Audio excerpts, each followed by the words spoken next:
Susan B. Anthony was born February 15, 1820 in Adams, Massachusetts.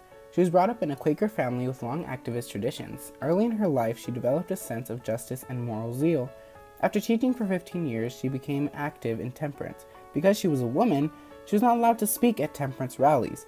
This experience and her acquaintance with Elizabeth Cady Stanton led her to join the women's rights movement in 1852. Soon after, she dedicated her life to women's suffrage. Ignoring opposition and abuse, Anthony traveled, lectured, and canvassed across the nation for the vote. She campaigned for the abolition of slavery, the right for women to own their own property and retain their earnings, and she advocated for women's labor organizations. In 1900, Anthony persuaded the University of Rochester to admit women. Anthony, who never married, was aggressive and compassionate by nature. She had a keen mind and great ability to inspire. She remained active until her death on March 13, 1906. Susan B. Anthony was convinced by her work for temperance that women needed the vote if they were to influence public affairs. She was introduced by Amelia Bloomer to Elizabeth Cady Stanton, one of the leaders of the women's rights movement, in 1851, and attended her first women's rights convention in Sycharis in 1852. Anthony and Stanton believed that Republicans would reward women for their work in building support for the 13th Amendment by giving them the vote. They were bitterly disappointed when this did not happen.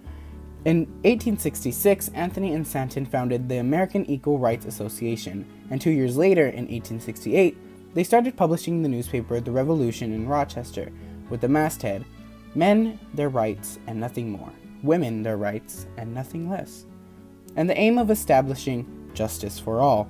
In 1869, the suffrage movement split, with Anthony and Stanton's National Association continuing to campaign for a constitutional amendment, and the American Women's Suffrage Association adopting a strategy of getting their vote for women on a state-by-state basis.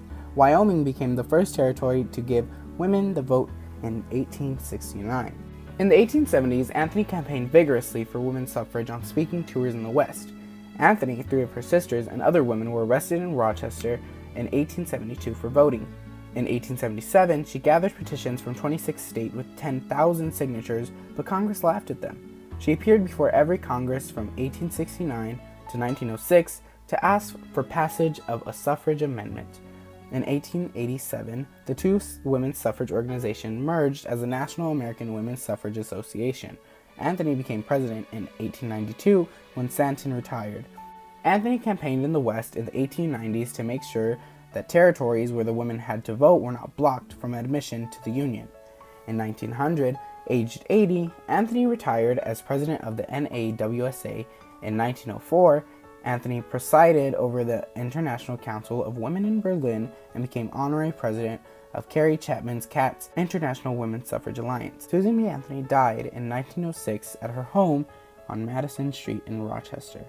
All American adult women finally got their vote with the 19th Amendment, also known as the Susan B. Anthony Amendment in 1920.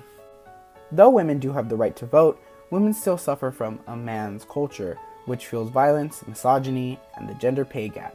A study found disturbingly high levels of hostility towards women, explaining why progress on equality is so slow. How we can lessen this type of injustice in our society is by standing up for women and fighting for their rights, no matter the cost. No matter how long it takes, women deserve to and will be treated equally.